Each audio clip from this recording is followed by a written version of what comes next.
Bonjour et bienvenue à Up dans le Wok. Aujourd'hui, c'est la 5e et dernière vidéo de test culinaire Costco asiatique. Et aujourd'hui, on va tester les soupes dumplings au poulet. Fait que ça, c'est comme des petits dumplings avec du bouillon à l'intérieur. Donc, un gros sac comme ça a coûté 14,99 $. C'est un sac de 1,36 kg. Et pour 8 morceaux, qui est 200 grammes, ça fait 310 calories. Le sel, il est pas trop élevé non plus, 800 mg. Je pense que c'est comme le minimum à date qu'on a eu dans tous les plats Costco. Et il y a aussi 19 grammes de protéines pour une portion de 200 grammes. Une des choses que je vois tout de suite comparé aux autres plats qu'on a essayé, c'est le temps de cuisson. Ici, c'est marqué prêt en 12 minutes au lieu de 3-4 minutes. C'est sûr que c'est un petit plat qui est un peu moins express que, mettons, le riz qu'on a fait la semaine passée, 3 minutes dans le micro-ondes. Et la cuisson suggérée pour les soupes dumplings, ça va être à la vapeur. C'est sûr que normalement, c'est quelque chose qui est fait à la vapeur. Fait qu'on va y aller avec ça aujourd'hui. Mais vous pourriez aussi le faire dans un poêlon en mettant, je crois, de l'eau et un couvercle pour que ça fasse comme une cuisson à la vapeur, mais c'est comme dans du liquide, fait que d'après moi, c'est un petit peu plus mou, là. Mais vu que c'est des dumplings avec de la soupe à l'intérieur, sûrement que la cuisson vapeur va être meilleure. Ouais, d'après moi, ouais. Ça dit de ne pas réchauffer au micro-ondes. Fait que c'est soit vapeur ou dans le poêlon. Et là, j'ai hâte de voir qu'est-ce qu'il y a dedans, parce que quand on regarde la photo, on dirait vraiment que c'est juste du poulet haché, mais dans la description, ça dit... généreusement farci de poulet haché, oignons, épices. Ah, ok, il y aurait juste des oignons et des épices. Fait que On va voir. On va voir le petit bouillon, c'est quoi. On va ouvrir le sac. Oh, c'est cute, pareil.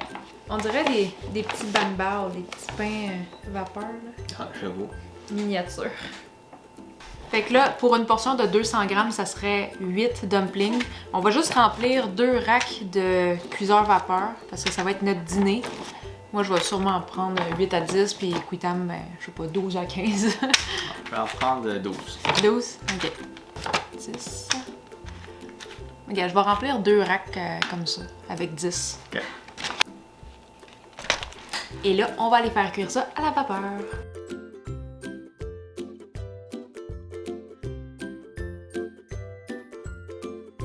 Fait que là, sur le sac, ils disent de faire cuire ça de 9 à 11 minutes. J'ai mis 12 minutes juste parce que le temps que j'ouvre le couvercle, que je mets le cuiseur à vapeur, la vapeur, elle s'est comme tout échappée. Fait que je me dis 1 à 3 minutes de plus, juste pour que la vapeur revienne, ça va être correct. Mais sur les instructions, ça dit vraiment 9 à 11 minutes. Faut juste s'assurer que l'intérieur du dumpling soit bien cuit.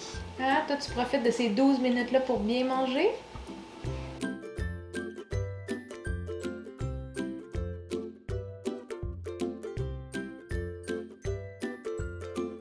Fait que finalement, le look a un peu changé avec la cuisson. T'sais, au début, ça avait vraiment l'air d'un petit banbao quand c'était congelé.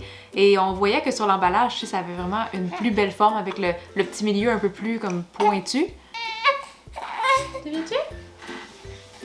Finalement, le milieu, il est pas tant pointu, mais c'est quand même un meilleur look de soupe dumpling que ce que ça avait l'air au début quand c'était congelé. Ouais, mais c'est juste esthétique aussi. L'important, c'est si c'est bon ou non. Ouais, là, je vais te laisser commencer, puis je vais tenir la petite. On va y aller à tour de rôle parce que Amy, elle est un petit peu chialeuse aujourd'hui. Fait que les soupes dumplings, comment qu'on est censé manger ça, c'est il faut pas le mettre d'une traite dans notre bouche, puis ça va faire comme une explosion bouillante. Faut vraiment comme le mettre dans une petite cuillère. On perce le dumpling, on boit le petit jus dans la cuillère, et après, on peut manger le dumpling. Il y a un peu de jus. Pas tant que ça, donc je pense pas que ça soit... Essaye de le verser dans ta cuillère. Ouais, c'est vrai, il n'y a pas tant de jus que ça. Ah, maintenant il y en a. Ok, là, il y en a. Ok, là, il y en a. Bon. Il était comme mal placé. Ah, il y a un petit goût de gingembre. C'est bon, c'est bon.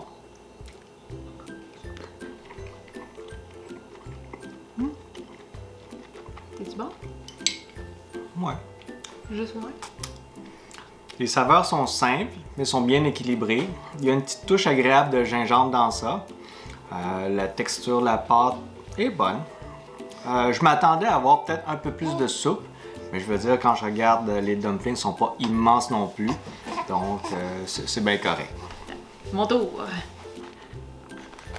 Ouais, ils sont un peu plus durs que ce que je suis habituée avec des soupes dumplings. Normalement, c'est comme plus tendre un peu, on dirait.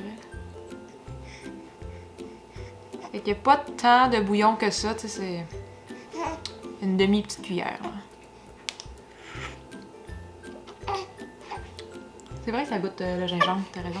Ouais. Ils sont bons.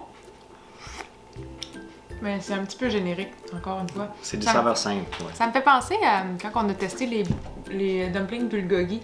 Tu sais, c'est... On dirait que tous les dumplings achetés goûtent la même chose. Tu sais, comme là, c'était du poulet, la dernière fois, c'était du bœuf. J'ai l'impression que ça se ressemble. C'est vrai que c'est pas loin. Ils sont bons. Ils sont bons. Ils sont bons. Je vous dirais qu'une de mes premières impressions, c'est que c'est un plat safe. Donc, ceux qui ont peur d'essayer ou quoi que ce soit, vous ne serez pas choqués par aucune des saveurs ici. Ce sont des goûts agréables, bien balancés quand même. Ouais.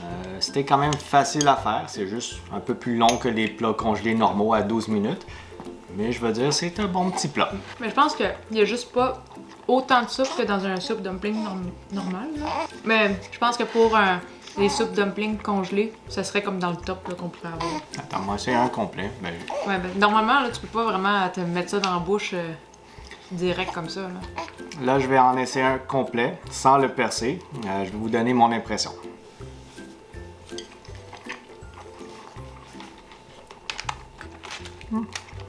Ça marche, ça t'explose pas dans la bouche. Non.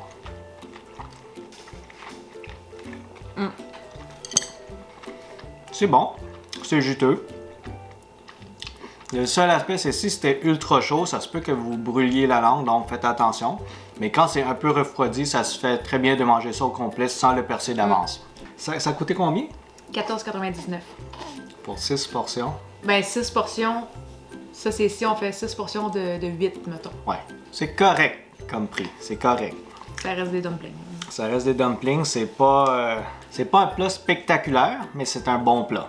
C'est le genre de petit plat qui ferait bien pour quelqu'un qui fait comme une soirée avec des amis de plein de petits dim sum, là, plein de petits plats vapeur. Tu sais, je pense que avec un autre assortiment, tu sais, pas de manger juste ça comme un plat principal, là, mais d'avoir un assortiment, ça, c'est vraiment parfait. En entrée, je vous dirais que peut-être 3, 4, ça serait bien comme entrée pour juste commencer un repas.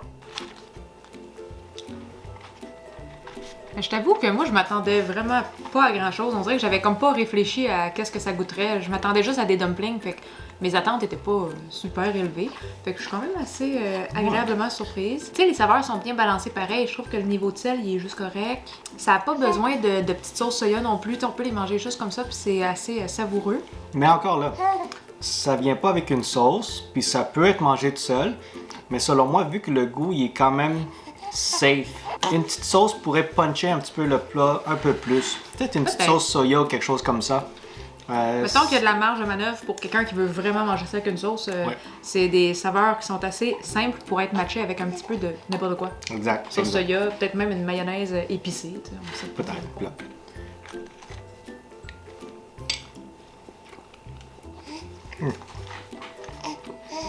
Je viens d'en tester un du deuxième rack qu'on vient juste de sortir.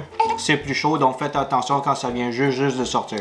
Ouais, c'est sûr que si ça vient tout juste de sortir de la vapeur, faites attention. Là, la petite soupe est bouillante. Là. Sur moi, une portion de 8, c'est peut-être pas beaucoup. J'irais plus autour de 10 pour ma capacité à moi. Ben, on s'entend que c'est juste 310 calories aussi. Là. C'est pas un très gros repas. Mais je dirais que pour le trouble que c'est de faire des soupes dumplings à la maison, c'est quand même beaucoup de minutie, c'est du gossage là, pour mettre la petite gélatine qui va devenir la soupe. Pour 14,99, on achète un peu la facilité, puis je trouve que c'est bien correct. C'est quand on fait des soupes dumplings, il faut vraiment vouloir. Là. Ouais. Je trouve que c'est quand même assez satisfaisant. Un des aspects que je remarque par contre, parce que là on est rendu à notre deuxième rack, puis ça fait un certain temps qu'ils ont cuit, c'est que plus on attend, plus la pâte sèche. C'est un petit peu moins bon pour la texture, donc vous ne pouvez pas retarder éternellement non plus, après les avoir cuits, de les manger. C'est mieux quand c'est fraîchement fait. Puis tu sais, quand on dit ça fait longtemps qu'on les a faites, ça fait peut-être 15 minutes qu'ils ont cuit, maximum, le deuxième rack. Ça fait pas si longtemps. Si vous voulez comme préparer beaucoup de choses à l'avance, puis que ça fait une demi-heure, 45 minutes que vos dumplings sont prêts, là, ils vont être raides un peu, là, ça va être pas mal moins bon. Bon, maintenant, on va voir c'est quoi la quantité de farce qu'il y a à l'intérieur. Finalement, toi, maintenant que tu as essayé ça, tu donnerais quelle note? Je pense que je donnerais 8 sur 10 parce que c'est quand même un très bon plat, facile à faire. C'est sûr que c'est un peu plus long, avec comme 12 minutes de cuisson, c'est pas aussi rapide que les autres qu'on a faites. C'est bien assaisonné, c'est pas trop salé. Le prix aussi, il est quand même raisonnable, un petit peu élevé parce que ça reste quand même juste des dumplings, mais parce que c'est des soupes dumplings que c'est plus de trouble à faire que juste des petits gyoza. Je trouve que le prix est quand même justifié. Selon moi, je vais leur donner 8 également. Il y a le côté pratique de les acheter préfaits, parce que faire cette recette-là, c'est quand même un peu plus complexe. Les saveurs sont simples, il n'y a rien qui va vous jeter par terre. Mais je veux dire, pour un lunch, c'est quand même facile à faire. Ça prend un peu plus de temps à 12 minutes. Je crois que ça aurait bénéficié d'un peu plus de complexité dans les saveurs. Une sauce ou des garnitures extra à l'intérieur ou quelque chose juste pour puncher un peu plus. Le prix est correct. Il n'est pas trop haut ni trop bas. Si vous le trouvez en spécial, ça vaut la peine. La texture de la pâte est correcte. Faut pas trop attendre après la cuisson pour les manger non plus. Sinon, c'est un bon petit plat. Il vous faut un cuiseur à vapeur ou encore une poêle pour les faire. Ça va pas au micro-ondes. Donc, il y a cet aspect pratique-là qui n'est pas présent dans ce plat-là ici. Vous pouvez pas amener ça à la job pour les faire au micro-ondes, oubliez ça. Ah, j'avoue, hein? Fait que c'est ce qui conclut nos 5 semaines de tests Costco asiatiques. J'espère que vous avez aimé nos petites vidéos de tests culinaires. Je dis pas qu'on n'en fera plus jamais. Si jamais on voit un produit intéressant asiatique au Costco, peut-être qu'on va vous faire une autre vidéo. À ce moment-là, on vous avertira sur nos pages Facebook. Sur ce, à la prochaine tout le monde! Bye.